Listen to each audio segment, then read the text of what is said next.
So basically how usually people go about creating the 3D renders is for architecture is they start with the 3D model. And, you know, today we won't really be doing any modeling because the model will be done for us in Rhino already prepared. Some of the textures are obviously missing, but I think we'll be able to fix that. And then we'll be going to Vray, which is going to be our rendering engine.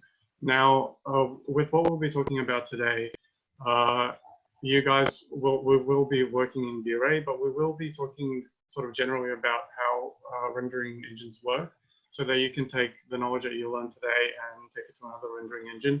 I myself actually at work, I use Lumion because Lumion is a program that sort of is better for producing quicker, sort of quick, good-looking architectural renders, but it's also very limited. For your uses at university, where you want to be able to sort of experiment more, to play with the results of your render, you want something like Vray, which will really give you a good sense of control over your materials, over your render, and your model as well. We'll be going through the basics because we need to create a full render. The idea is we go through the whole process and then you have a render at the end. So we won't be diving into like super detailed stuff, but it'll be more about setting up your scene, setting up your materials, going through some of the most important settings, the environmental settings in Vray. But so yeah, if you're sort of well accustomed to it, you might learn something new. But if you're completely new, like, you should still be able to follow. That's the idea, that it's, you know, for someone who's never used it before as well. Yeah, so that's the next thing that we'll be doing, is Photoshop.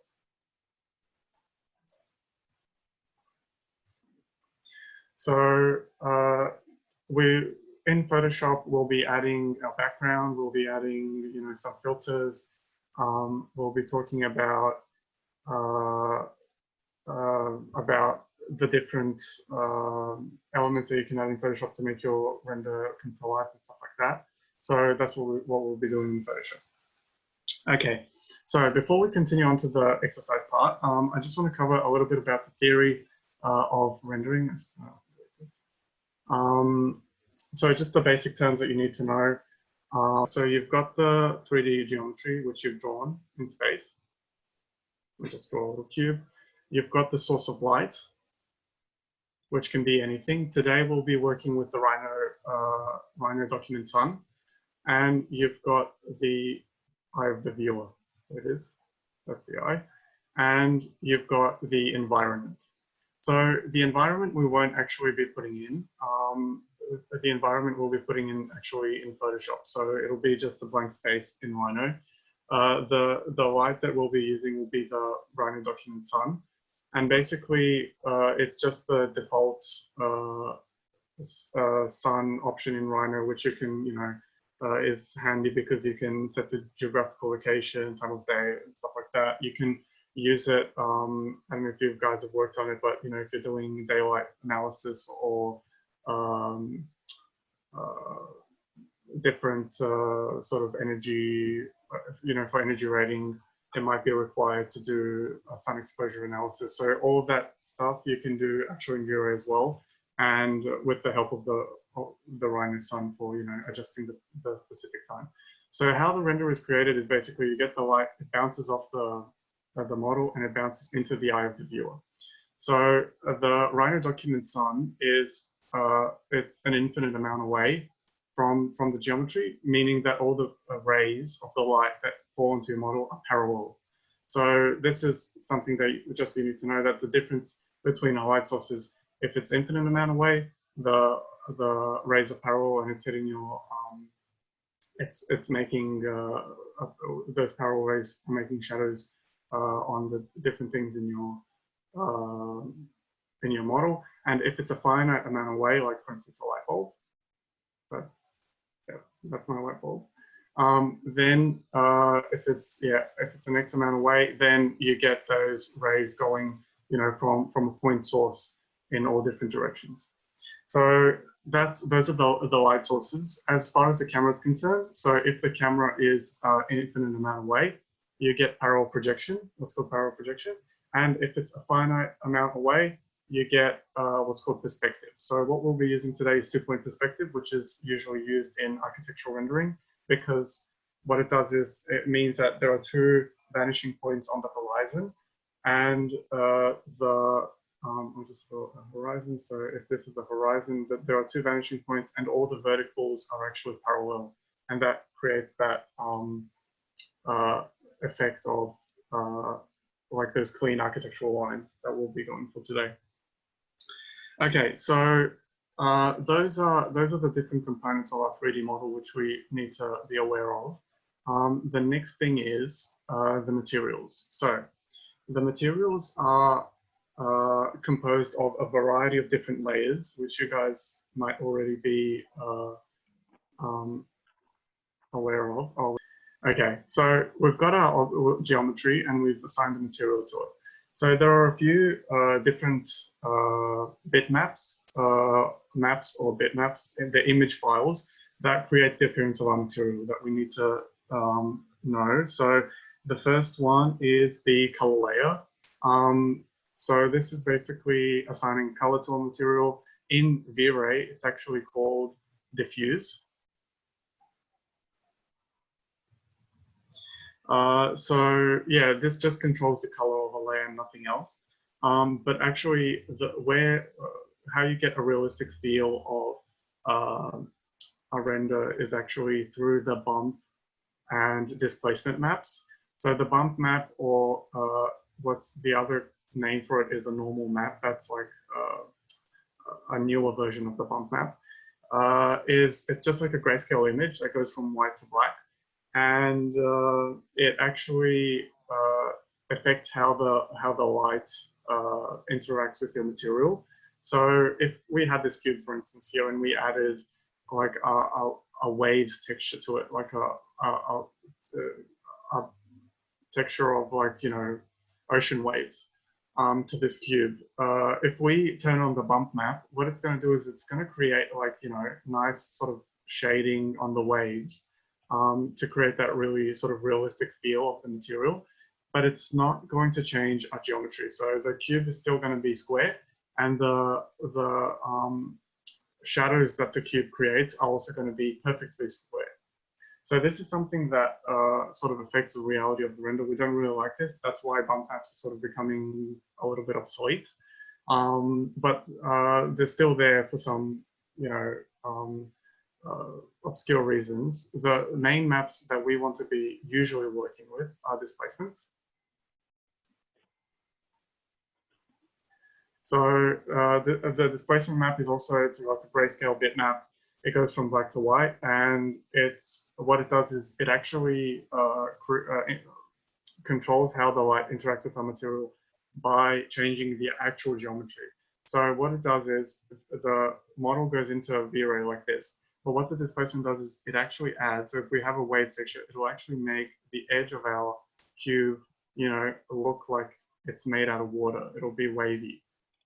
And consequently, the shadows that are produced by the cube will also be wavy. So this is something to keep in mind and it's, you can get away with using a bump map if something is far away.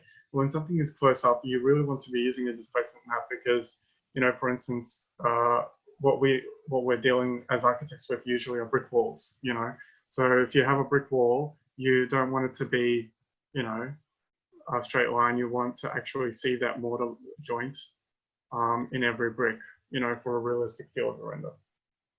Okay, so those are the maps. There are also two more properties of the material that we need to know. The first one is reflection. So this is going to control how glossy our material is, how the light bumps off of it, and we'll also be talking about that today just a little bit, not too much in detail. And the other one is refraction, and this is only applicable to transparent materials. So what it is basically how beam of light actually changes when it passes through a material, or actually how the angle at which it changes its direction. So if we imagine the light coming into our cube and bouncing off, that's going to be our reflection. And the refraction is actually the light that goes through the cube and changes direction slightly. Okay, so these are just the basics. I'm sure that you guys might know most of this already. We can go to Rhino now. What I'm going to do is, so I've uploaded the embedded files for the trees, but for the moment we weren't going to be working with our trees. So basically what we're going to do now, the first thing is we're going to be turning off our trees. So the scene that I've got going on here is it's like sort of a meadow, and you've got a lake in front and a little timber fence, and in the middle of this sort of countryside scene, we've got a black obelisk, made out of some iron or something like that, sort of an alien looking architecture. So it's a very simple scene. It's just, as I said, we're going to be talking about, assigning materials and stuff like that. So we don't really want it to be too complex. So in your Rhino, I don't know how, I'm guessing that you guys are sort of comfortable with Rhino at the moment. If you go on your right, you should have a tab called Named Views. So if it's not, you can turn it up on here. Sorry, in the options. So yeah, just click on Named Views. I've set up a scene. And this is something you want to be doing all the time with your renders, and also with your models. It's quite useful because it's just like, when you're working on different stuff in your model, you want to be, just a click away from your scene to see how the changes impacted your views and, the look of your model. So yeah, so we've got our rendering scene. The trees, since we mentioned them already, I've actually got from this plugin called Lands Design, and I suggest you download it. It's not too bad. It's like a landscape plugin. It creates quick trees, and I'm pretty sure it creates it using Grasshopper. So for you guys who've used Grasshopper before, you would know sort of what it is. So it uses sort of there's some sort of algorithm behind, that sort of fractal growth of trees. So they've used that to create all these models. So first of all, you'll see this icon that looks like the Vray logo. This is your asset editor. That's basically your control panel for everything that you'll be doing in Vray. As I said, nowadays it looks much better. It's much easier to navigate. One of the tips when using it is you can hover over anything in it, and it'll just give you a quick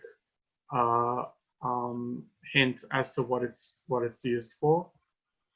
So now when we open it here, you'll see you've got all these different type of assets in the top. You've got your settings, and you've got your render button, which is the little teapot, which it is in every renderer. It's a teapot. And yeah, so basically from there, you can click these little arrows to expand it on the left and right. So on the left, you have your your asset creation panel, where you can select all the different types of materials and lights and stuff like that. And here you can view in the center is the assets that you already have in your model. And on the right panel is like all the additional settings, sliders, values, stuff like that. Okay, so if we look at our lights at the moment, we've got Rhino Document Sun, we've got Rhino Document Ground Plane, and Environment Texture. So those are the three things that we have at the moment. So we're going to click on you can click here or here, like either in the Rhino or the Vray tools. You can just click on Interactive Render. So what it's going to do is, you've got two types. You've got non-interactive, which just creates a scene that you're looking at through the viewport at the moment, and interactive, which actually updates in real time with the Rhino viewport. So if you'll see if I change my camera angle, it'll update in real time the Vray interactive render. So I'll just go back to my render scene, and as I said, I'll be turning off my trees for now. We just want to concentrate on our geometry or our architecture and grass and stuff. Okay, so as you can see, at the moment, our render isn't looking super detailed. I'm just going to let you guys get to this point. Okay, so let's get started with our little exercise in Vray. So the first thing that we're going to do is we're going to set up our environment and our lighting. So that's the first thing that you need to set up in every renderer. So if you go to the settings panel, the first thing that we're going to do is for the render output, we're just going to make sure that our image height and width is something small, because this is just for preview purposes. We don't want to be exporting the render anytime soon. So just make it maybe 800 by 450. I've got it in the 16:9 widescreen aspect ratio because that's my favorite ratio. I always work in it. But yeah, that's your preference. But yeah, just make it something not too big, which will allow your Vray to update without too many problems, taking too much toll on your machine. So from there, we're going to go to our, so yeah, you can see all the different settings here.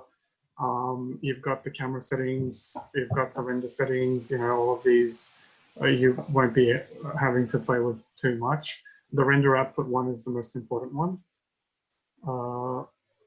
Yep.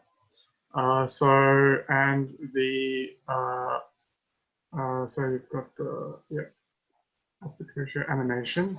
Animation we won't be using today. So environment is the one that we want to open first.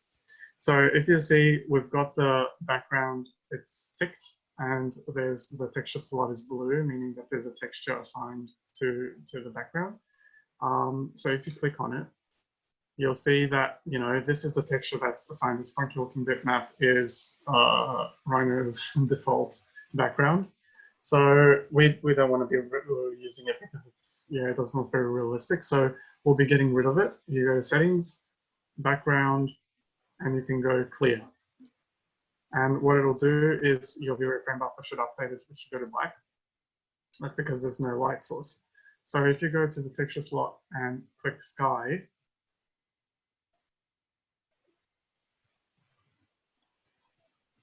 it should give you the sky texture. It's still black now at the moment, but it should say the sun should be Rhino document sun.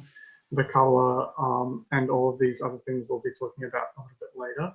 But make sure that, yeah, you've got your, if you go to settings and your background texture, it's selected to a sky. And then what we're going to do is we're just going to turn on our Rhino document sun. So if we go to your lights, you should be able to press here as well. It doesn't really work in Vray. Okay, so you have to actually enable it in Rhino.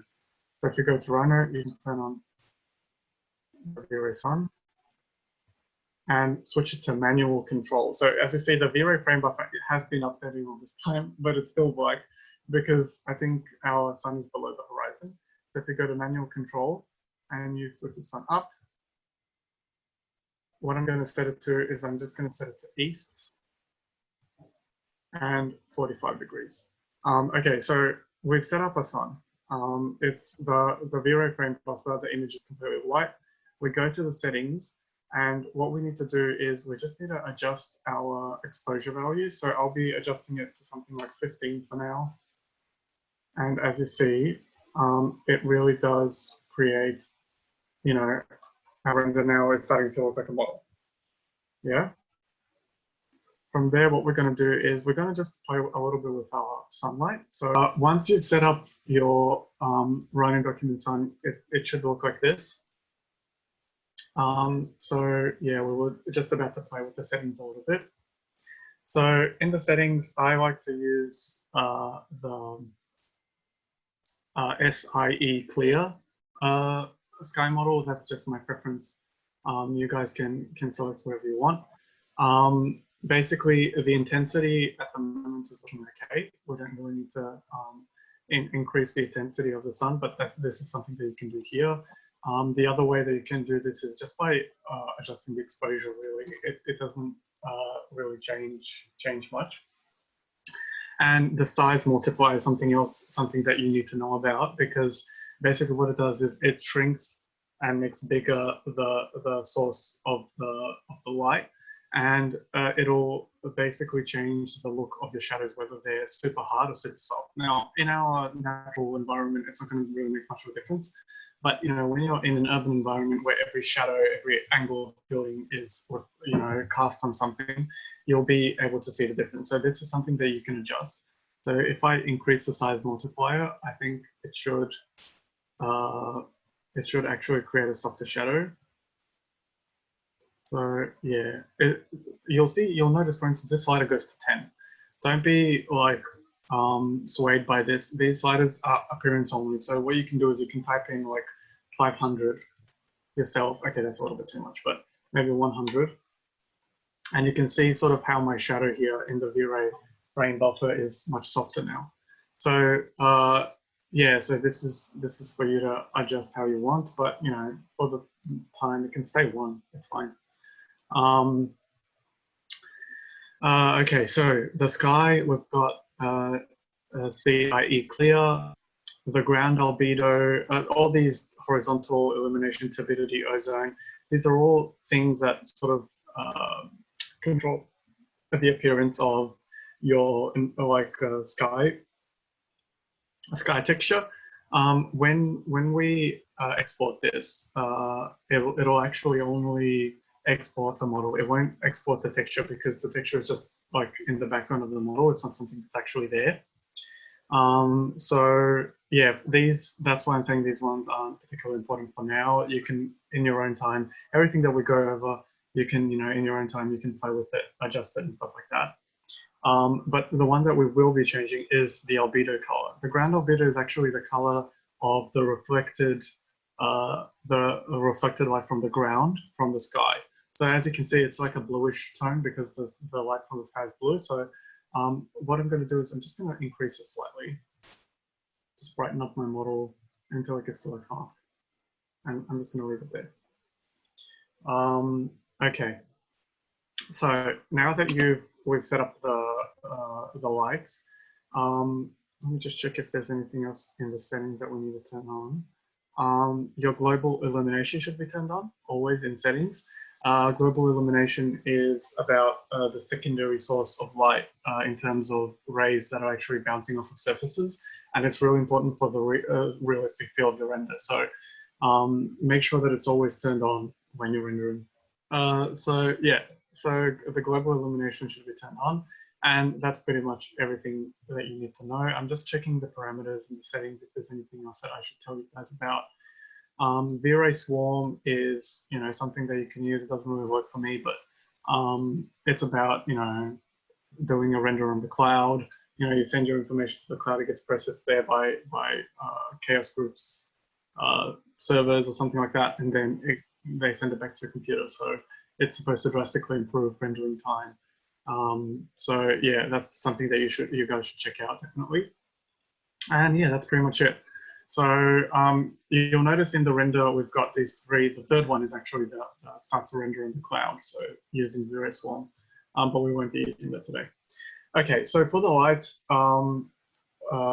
is being set up. Now we can start sort of adding the materials to our scene. But before that, we have to get our geometry down, first of all. And by geometry, I mean, if you go here, you go create, and you go to geometries. These are the different geometries that you can create in your Rhino, in your V-Ray. So you can see that there's a clipper, which is good for making sections. So what it does is creates a plane in the middle of your model and shows everything on one side of that plane. The second one is fur. You've got infinite plane, proxy, and VRC. So these are things that you should, get you should introduce yourself to by yourselves. But today we'll be talking about fur because it's really important. It's used for textures, obviously, that look like the name says fur, but we use it for grass. So what I'm going to do is I'm just going to bring it in to my assets. So you can see what I can do is I can drop and drag, or I can go right click, add to scene, whatever you want to do. And I won't be assigning it to anything yet in my model, because what happens is if the fur is too detailed, it will like slow down my computer. My computer isn't that powerful. So what I want to do is I want to make sure that all the parameters, all the fur parameters are set before I actually put it into my model. So basically, the parameters that I want to go for are, I want to check the count, and I want to change it to, because we've got a meadow, it's a very big area, so our count is going to be 0 points, and then 4 zeros, and a 4 at the end. That's going to be our count. You want your distribution to be per area, and the next one we're going to change are the length and thickness. So the length I'll change to 800, and the thickness I'll change to 20. So once that's done, what I can do is I can go and I can add my fur by dropping and dragging it into the model, or I can click my material and I can go into the properties tab. There's a Vray panel here, and this is, for your things to be done, things to, that are relating to Vray. What you can do is you can change the name of our fur. We'll call it fur for grass. And if you select your object, which is, we're selecting our grassy plain here, and you select fur for grass, you'll see it'll add these little spikies. And in the Vray frame buffer, you'll see the grass starting to appear. So there are all these different options that you can play with. If you want to see, like, we can increase the gravity a little bit. What it'll make our grass sort of sag a little bit more. Yeah, so this is for you guys to sort of check out. Yeah, this is what you need to do with every render, basically, is play with the sliders, try and achieve the best, best outcome you can. So if you see, I reduced my, I increased my gravity, and my grass is now per here. So I'm just going to go to my, I don't like it to be too pointy. Yep. And yeah, that should be what we need to cover in the fur department. The other ones you can play with by yourselves. So what we're going to do is we're going to start adding. So now our geometry is pretty much set up. Now we're going to start adding materials. So the first thing, actually, I might actually just decrease the length of my grass before we continue to 600. Let's see how that works. Yeah. Okay, let's keep it. Did you tell them about the number slider, how it updates? Yeah. So the number slider, as I said, is just appearances. If you change the value here, the number slider will put your value in the middle, and it will go from 0 to double the value that you typed in. So, these are just for your adjustment. Don't put too much bearing on it. It'll just confuse you. So a good way to, let's try 700. Yeah, I think 700 is a good middle. Yeah, I'll keep it at 700. Okay. So now that our geometry is set up in our model, we can start applying some, materials, some colors. So if we go to our materials, the next thing we need to do is we'll add a material for our lake. So if you go to materials, so you can go here, you can select the assets that you want to view, you can click on materials. And because I don't have any materials in my scene at the moment, it'll actually prompt me which sort of material I want to create. Now there are all these different types of materials. You can explore them. All of them are very useful. But for now, we'll just be creating a generic material. But instead of clicking on generic, we'll actually find in the material palette here, we'll actually find our liquid material. So if you click on liquid, you should have a material that's called something like waves. Waves, I've got this one, I'll just use waves A01, but you guys can use whatever you want. And what I'm going to do is I'm going to drop and drag it into my scene, onto the water.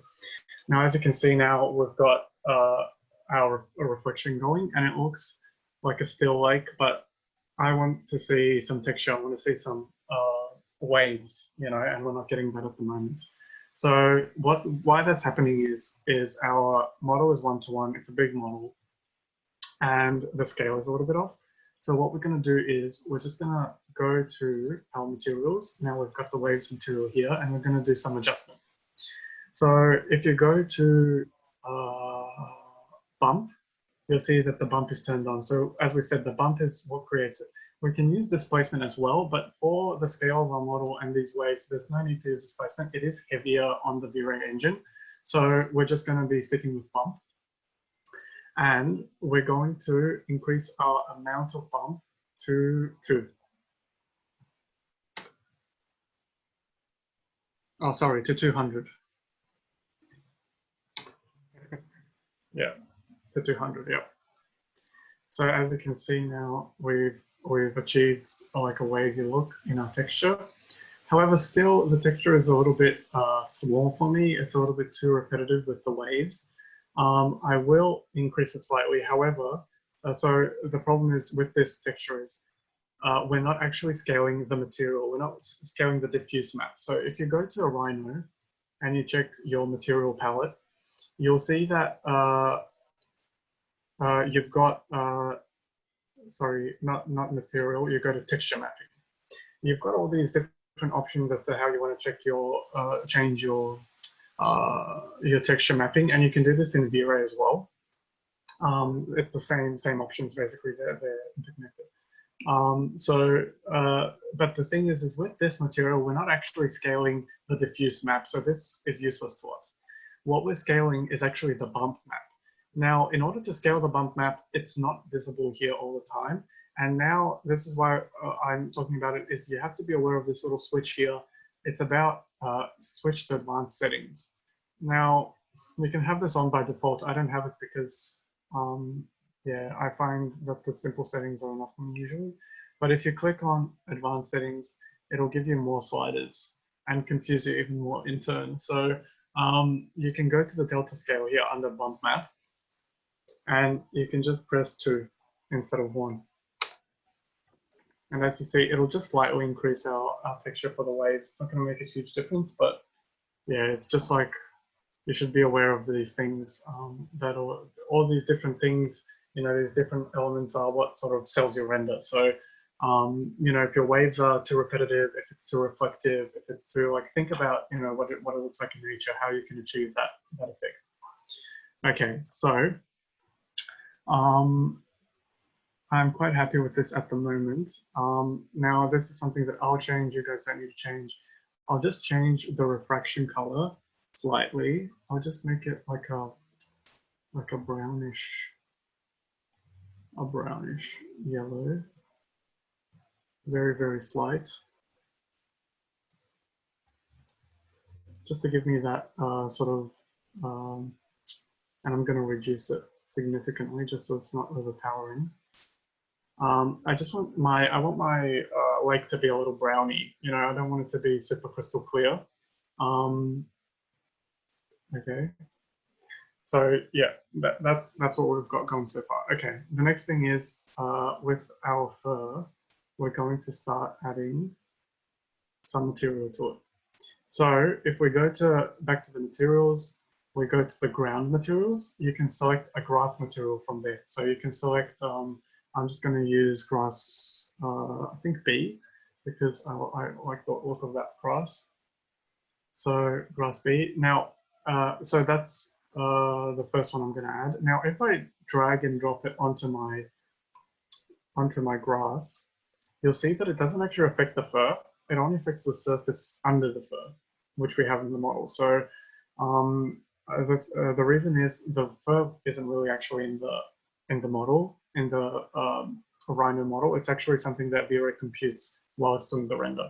So what we need to do is actually change the fur settings. So if we go to the geometries tab, here it is, we select our fur for grass. If you scroll down all the way, you'll see material. In our options, in our material, we'll just be switching it on. And we'll be selecting it to be grass B. And as you can see, now we've got our grass. Okay. Okay. So we've done that. We've created a little lake. Now what we're going to do is we're just going to, as you can see, a little line is coming through at the edge of our bank here, and it looks fake. So what we're going to do is we're just going to adjust that by adding like a soil texture. Now I'll actually attribute the soil to a plane here, just to create like a brown edge at the end of our bank. Now if you were going for the hyperrealism, you would actually have, you know, a zone in this file where the grass will be, you know, slightly different, or you would Photoshop it later on. Anyway, we're just going to leave it like that for now. And the next thing we're going to do is, so we're missing materials for our architecture. So we're going to go to metal, and I'm going to select this texture called Iron Dirty, 20 centimeters. So that's what I'm going to use for that. I want it to look like sort of, you know, some sort of alien architecture that's just sort of landed on Earth. So I'm adjusting it to these. And the middle, we're actually going to create a mesh light to have, like, you know, like a horizontal window in that structure. So before we do that, I'm just going to assign material to my fence as well. So I'm just going to go to the wood. Wood alignment. I'll bring in the flooring.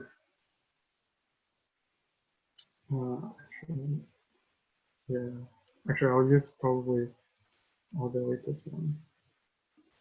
I'll use wood planks. Now I've brought it into my scene. I can drag and drop it, but what it does is it actually selects only one of the items in my little timber fence group. So what I'm going to do is I'm going to select the group, and I'm actually going to select it in Rhino. So if you go to properties, material, at the moment it's default. I'm just going to change it to my wooden planks.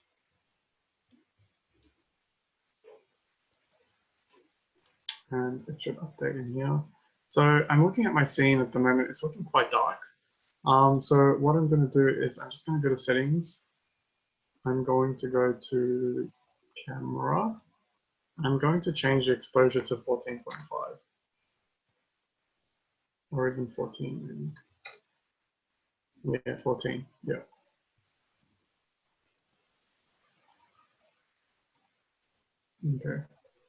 Okay. So the last thing we're going to do is we're going to add a mesh light to that little sliver that we have in the middle of the obelisk. So what I'm going to do is, and then I'll sort of check in with you guys how you're going. So this is the poly surface that we want to turn into a light. Now, how we create a mesh light is we go to our lights. At the moment, we only have the sun, so we can go to create here, and then lights, and select mesh light. And as you can see, it'll add the mesh light to the model. Now, it's the same thing as with the fur. The way that we add it is you can either drag and drop, or you can select it in that Vray properties panel here. You can right click on the bulb, and then there is a mesh light option. Yeah. So if you click on, yeah, that's the other thing. Whenever you're creating, you can just right click, and it'll give you the same thing that you have in your creation panel here, just like in a smaller menu. You know, if you know exactly what you want to do. Okay. So we've created a mesh light. What we're going to do is, so if you select this, you'll see the properties panel, the mesh light is selected here. So I'm just going to open my frame buffer, see what it looks like. Now, at the moment, it seems like my mesh light isn't turned on at all. So I'm going to check if it's turned on, which it is. So I'm guessing that the intensity just isn't enough. So I'm going to change intensity from 30 to something like, I don't know, 100 maybe first.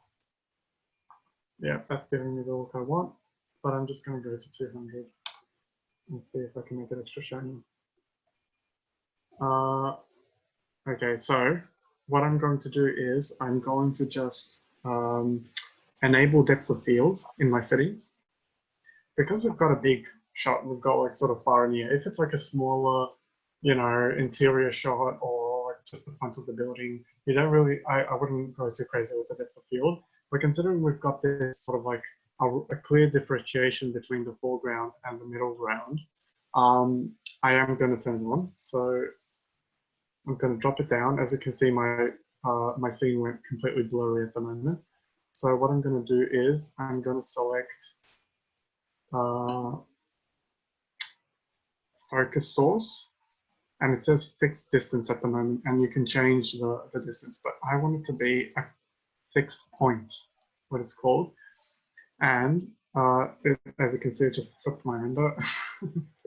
It's just my computer. And then what you can do is, I just need to reset my view to render scene 1.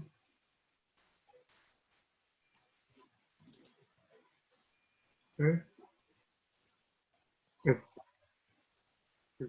still happening for me, it doesn't matter. So it's probably happening because the fixed point is like some default point in a random spot. So what I'm going to do is I'm going to pick a point, and I'm going to select the center of my building because that's where I want the focus of our lens to be. And then you can adjust the defocus. I'm going to set it to something like, I don't know, 2.4, maybe 2.5. Let's see how that, oh, that's too much. That is definitely too much. Oh, I can only go from 0 to 1. Okay, 0.75 then. Let's see how that looks. I do want to get some blurriness in the foreground, but I don't want it to be like, you know, yeah, it's too much. 4.5, let's try that.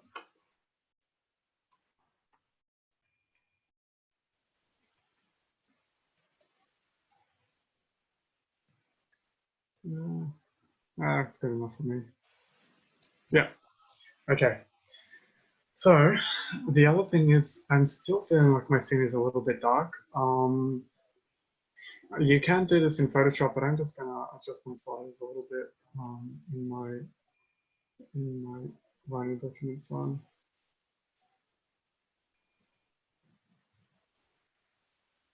Can I increase the lightness of my round albedo? Anyway, that should be good enough. Okay, so now that we're sort of happy with everything, we can turn on our trees. I'm hoping that your trees are working for you now that you've got your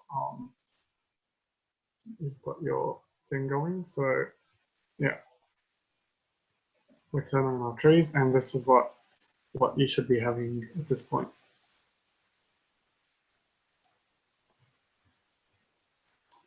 Okay, now this is sort of, as I said, like this isn't perfect. I could spend like another hour now like tinkering, you know, adjusting bits and pieces, making it 100% perfect.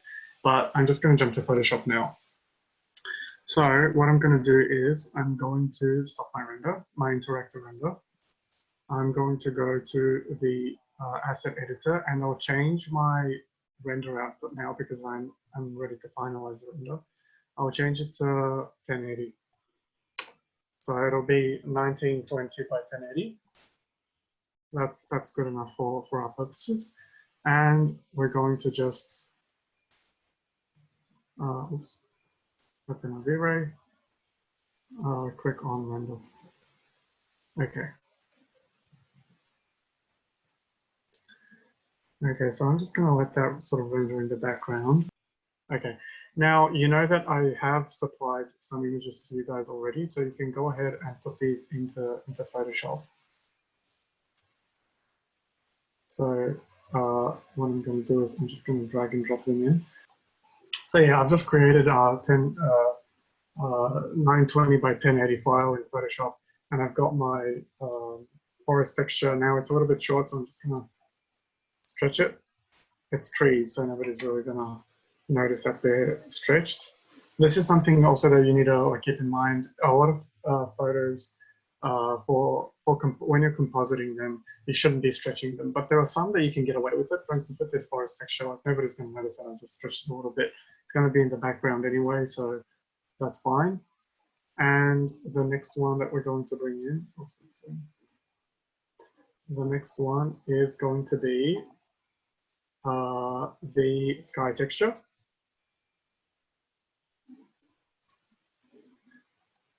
Again, I'm just going to stretch it so that it fills my entire screen. And enter. And the last one I'm going to get is the man from back. So yeah, oh, this looks like a meme. Okay. Yeah, that's the projector. Yeah. This is, yeah, huge drawing class or something. Okay. Flip horizontal. Okay, we're just gonna put our little guy here for the time being, who's gonna be wandering there. Yeah. So what we're gonna do is we're just gonna select all of the images that we imported, and we're going to go right-click rasterize layers so that we can, work with them a little bit more. And we'll just turn them all off. And let's see how my rendering is going. Is it ready to be exported or no? Yeah, still a bit grainy. So what I can do is while we're waiting, I'll go over quick. We've got half an hour left, so that's perfect. I'll just quickly go through one of the settings in Vray that's also really good for you guys, and it's definitely important when. Oh, okay. Definitely important when you're creating sort of urban environments. So if you go to your settings, there's this option called volumetric environments.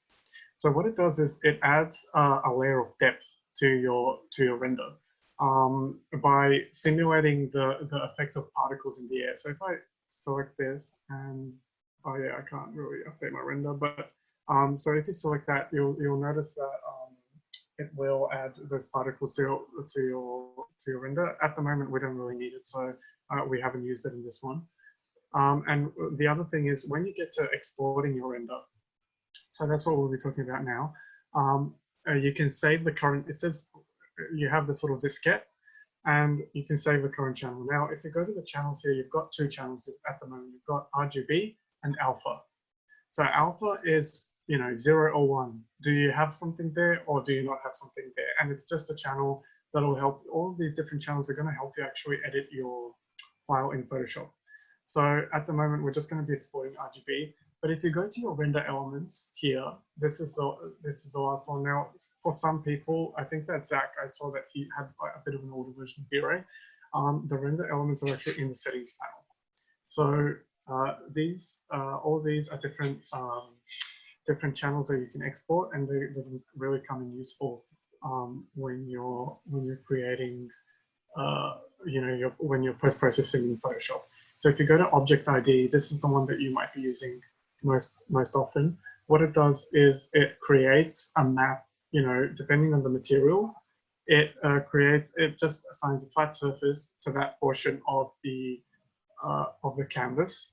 So you see you've got 3 items here, they're all colored with different materials in the RGB channel. It would come out, like a realistic, I don't know what this is, some balls and a teapot. But in the material ID, you get them as flat surfaces, and this is really useful because you can quickly use the one tool to select. You can have them on different different layers, and this is gonna, when you've got a very complex, like at the moment we've got a very simple render, but if you've got a complex render, this really comes in handy to select all the same materials and stuff like that. Okay, so now I'm pretty much happy with this render now. I'm just going to go ahead and save it. So you guys should be able to download it now from the Google Drive. So it just should be in the images folder.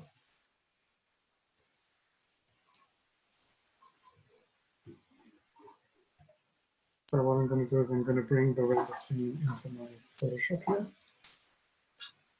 Make sure it's aligned with the edges. Yeah. Okay, so your Photoshop file is here. The first thing is what we're going to do, we're going to think about our background, yeah? So we're going to turn on the sky texture, turn on the forest silhouette. So we'll bring the forest silhouette to the foreground. So this is what it looks like at the moment. What I'm going to do is I might just move it up a little bit, like that. And the other thing is I'm not like, I don't think that these are ideal, these trees here. I think they're too high and also a little bit too thick. We want it to look like a background after all, and this is just looking not very realistic to me. So what I'm going to do is I'm just going to duplicate, and this is something that you should be thinking about. How can you, you've got these images, but, think about how you can touch them up, in order to create a more realistic render. So I'm just going to duplicate this layer. I'm going to flip it, go Control T, right click, flip horizontal. And what I'm going to do is I'm going to get my eraser tool. You can just type E. And now we're working with the brush in Photoshop. And you guys should be familiar with Photoshop, I'm sure. But the good thing, like a really good tip that really made my life so much easier, is changing the brush size with the Alt key. So what you can do is you can hold the Alt key in Photoshop, right click, so hun, and then you can scale it up by going left and right, and you can scale the hardness of the brush by going up and down as well. So what we're going to do is we're going to pick a very soft brush, a very soft eraser brush, and we're going to bring it to our background here, and we're going to add, start, deleting stuff a little bit here. Now this looks a little bit too mirrored, so maybe I should just move it a little bit this way, like that. Maybe move it down a little bit. Okay, wait, I should have done this before, I wonder. So, yeah, something like that. Okay. Yeah, it's still looking a little bit mirrored, but yeah, that's fine for me for now. What I'm going to do is I'm going to just delete the edges here. Make sure that these two forest silhouette images are sort of merging as seamlessly as possible at the moment. And then I'll select the two of them and I'll go merge, right click merge. Okay. So yeah, this is fine. This isn't too bad, but it's looking kind of flat at the moment without our sky texture. So what I'm going to do is I'm keeping my eraser, and what I'm going to do is I'm going to start. This is too much of a change maybe for me. What I'm going to do is I might change the flow of my eraser to 20. And I'm just, very sort of gently going to start bringing in my sky. Now, my sky is not too bad, but I want to move it up a little bit to show that highlight in the clouds a little bit, create some more contrast in the image. Okay, so that's pretty much set up. You guys can play with it additionally. At the moment, the back of my scene, so I feel like something's missing, so I'm going to add a gradient too. Now I'm going to speed up it for this part. This is something that you guys can do in your own way. I'm going to show you how I sort of edited Photoshop, but this is up to you to sort of, you've got the building blocks, you've got the render, you've got the background silhouette, and you've got the sky and the little person that we're going to put in. That we're going to do that at the end. So you can do it yourself. I'm just going to go quickly through this. I'll be talking about what I'm doing so you guys know. But yeah, you don't have to really follow 100% what I'm doing. Okay, yeah. So what I'm going to do is I see how I'm getting this little join, like a weird join between my background and my forest behind. So what I'm going to do is I'm just going to add a gradient, and I'm going to select like a nice color from the sky, like a grayish blue. And I'm going to select, if you go to your basics here you should have this one that goes from, yeah, if you click on it, it goes from the color to 100% transparency. So that's the one I'm going to put in. Oh wait, I just put it in the practice showing to create a new layer. I'm going to call it, I'm just going to put it above my sky and call it. Now this is a good tip as well. You always name your layers. Don't be lazy, because when you have like 25 layers, it's going to make your life so much easier. So I'm just going to go, yeah, double click on it. Yeah, and I'm going to rename it to gradient. Okay, I'm going to apply my gradient. Okay, my force solid needs to go underneath.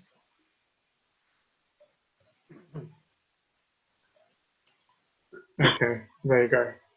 So yeah, this gradient just allowed this render to sort of blur more seamlessly with the background. Also, this is very similar to the volumetric environment that we were talking about earlier. So if we turned it on, you should be getting this sort of similar effect anyway. So just so you guys know that that's something that you can do in Vray as well. I just prefer to do it here for the time being because I can adjust it. You know, I can change the opacity to 50, or I can increase it. I'm just going to keep it at 100. I think I did well with the. I estimated it wrong. Just a little bit. Okay. Yeah. Okay. So we've got a sky.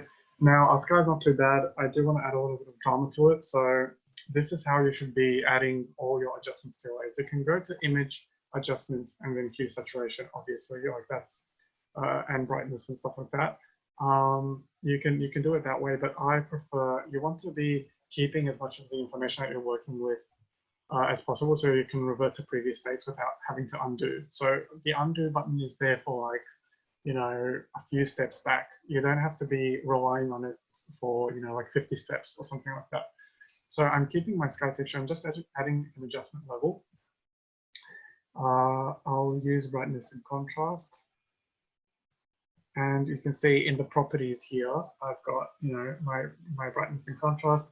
I'll add a little bit of, I'll reduce the brightness maybe a little bit, add a little bit of contrast. And you can see it's already looking a little bit more dramatic. That's fine. The last thing is my fence is looking a little bit too saturated. You can change that. Again, this is something that you can change. I'll rasterize it, so I haven't rasterized it. This is something that you can change in Vray, but I'm just going to do it here. I'm going to go use the sponge tool, which is basically like a desaturation tool, like a brush desaturation. I'm just gonna go like that. Yeah, there you go. Let's make it a little bit more realistic. It's too colorful for the scene. Okay, now my scene is looking quite dark as well. I think I'll just adjust it a little bit. Oh, sorry. See, I did it there again, but I should have used the adjustment layer. Yeah. Okay, so the brightness. Yeah, there you go. Okay, now this part of the sky is a little bit dark, so I'm just going to check what that's about. Let's see. Okay, so it's my forest silhouette that's creating this effect. So I'm just going to delete the corner of that. I'm going to make sure that my corners are all clean at the top. There you go. And I might just increase the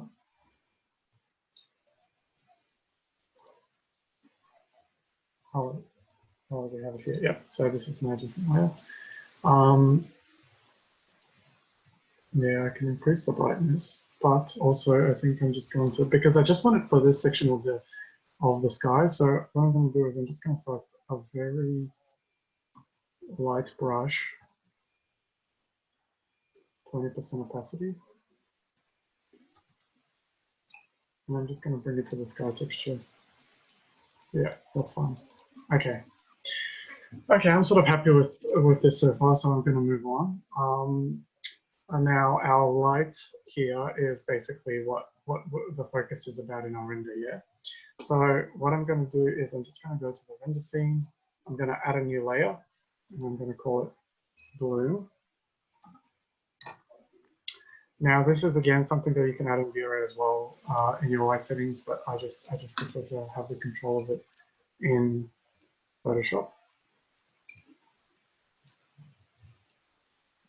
I'm going to zoom in, and I'm going to take a white brush and just highlight my light here, like that.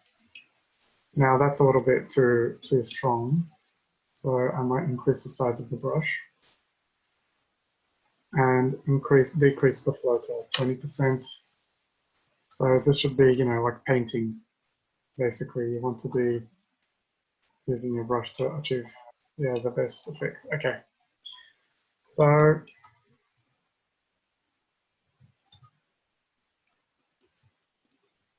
yeah, so I want a soft glow to that light. You know, you can add a little bit more light to, you know, this tree to make it look like, you know, it's sort of shining on the surrounding trees a little bit. You can add it to the ground a little bit. Too strong. I'll change the opacity.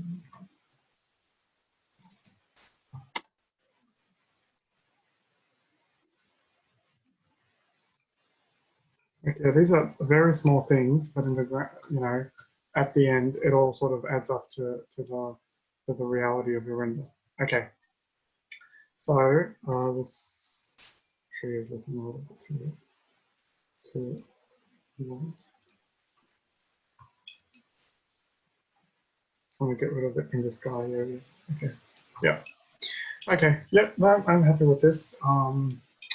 So I'll move on to putting in our little human that we've got. You know, in our architectural renders, we always have people to sort of say what's going on in the scene. It's so funny seeing them in the scale on the drawing. Okay, so what I'm going to do is I'm going to just make him very small. He's going to be standing in the foreground, and he's going to be looking, and he's going to be like, what the heck is this structure that I'm looking at here in the middle of nowhere? Okay, so he's obviously in the foreground now. So he should be, you know, he should match the focus of the camera. So I'm just going to go to Filter, Blur, Gaussian Blur, and I'm going to do it something like, this is something that you need to feel out, you know, play with it until you're 100% happy with it. I think I'm going to go with something like 5. I think that's going to be okay. Maybe 6. Yeah.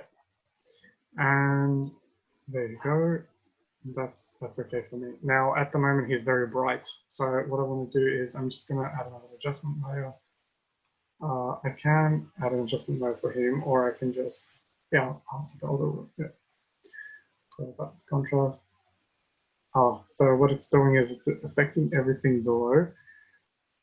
Oh, there's a way that you can link the adjustment layer to only one layer below, but I can't really remember. But yeah, you can just do it in the adjustments for this one. You can go to brightness contrast and just change your make them a little bit darker. Now, in addition to making him darker and the contrast, reduce his contrast. You don't want him, you know, you want to reduce those details. We just want like a figure there to be, you know, to sort of give a little bit of narrative to the scene. And I'm going to add another one, another layer. I'll call it gradient 2. I'm not really using my color. So this up. Yeah. Okay, gradient 2, and I'll just add like a black gradient, like this, in a corner.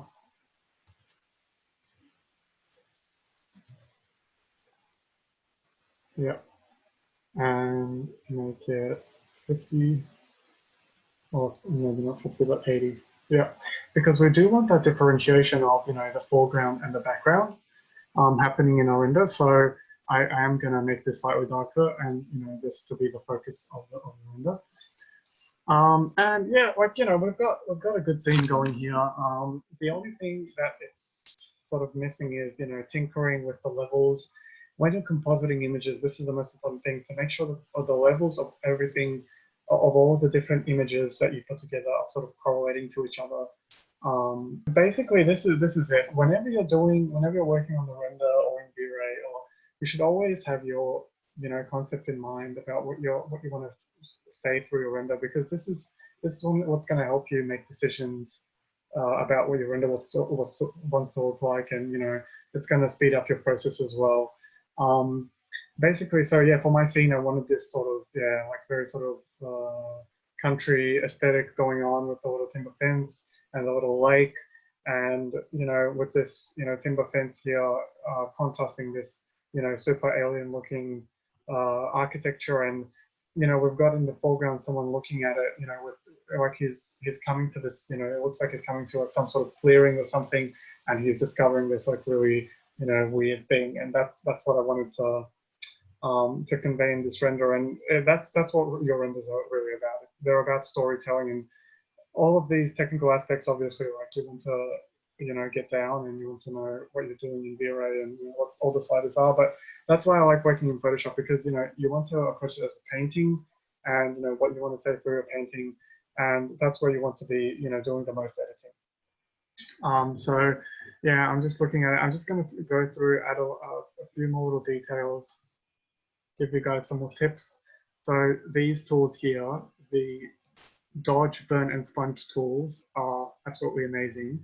So what they do is they give you these effects.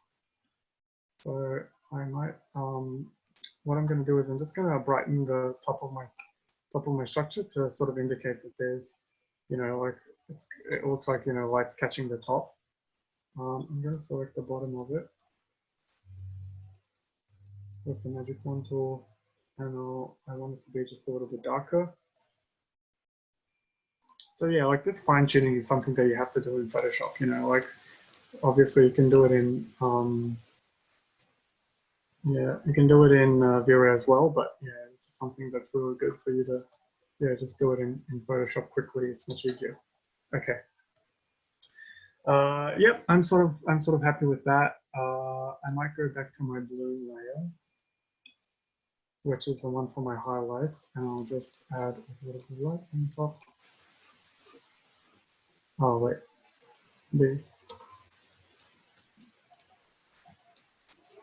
yeah, like that. Okay. Yeah.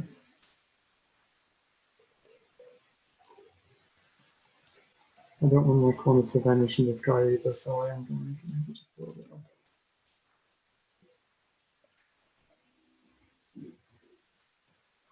So yeah, to make it darker, you can use the blur tool,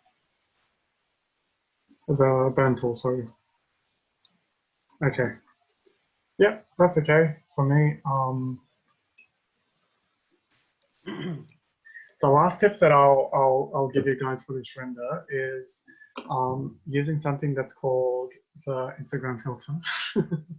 So this is something that obviously you're going to be adding to all your, obviously, like what I like to go for is, you know, in V-Ray, I like to create a super sort of photorealistic looking image. And then in Photoshop, I'm going to add all the additional sort of atmospheric effects. So what I'm going to do is I'm going to create a new adjustment layer, and it's called a gradient map. Now, what it did is it made this really, yeah, there you go. It made it grayscale because the gradient map is going from black to white at the moment. But I'm going to change it, and I'm going to, first of all, I'm going to have it go from,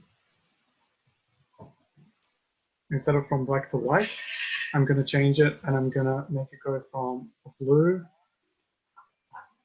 like a nice dark blue, but sort of desaturated, to a yellow, like a really soft yellow, or maybe even like a reddish. I want something that's going to look like, you know, dusk or something like that.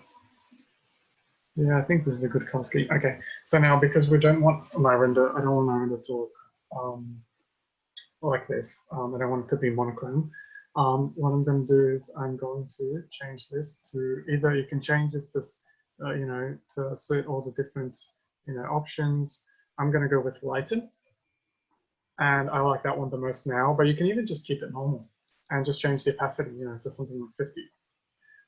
That doesn't look too bad either. But I'm just going to go. I'm going to do lighten. I'm going to keep my opacity at something like 40, and I'm going to end it there. So yeah, the gradient map at the end, what it does is it does apply, it does, as I said, it sort of uses the same maths as the Instagram filter. And what it's going to do is it's going to add effects to all my images and sort of bake it together, make it all seem like one single image. You know, so this is, you can go individually adjusting all the levels for everything. So you can, if you go, I don't know, if you select our guy here, he's quite, and then come back and you go adjustment layers, and you go levels. You can basically use the levels to, or sorry, you can go to curves actually. I just want to show you this is what, you know, pros use. They use this like sort of S curve, you know, for the curves, and that's the curves is basically it's all your brightness, contrast, everything is actually in that. All of that information is in the curve, but it's just easier to do it separately. So that's why you've got all these separate options here. What I might do is I want this to look like a rickety old fence.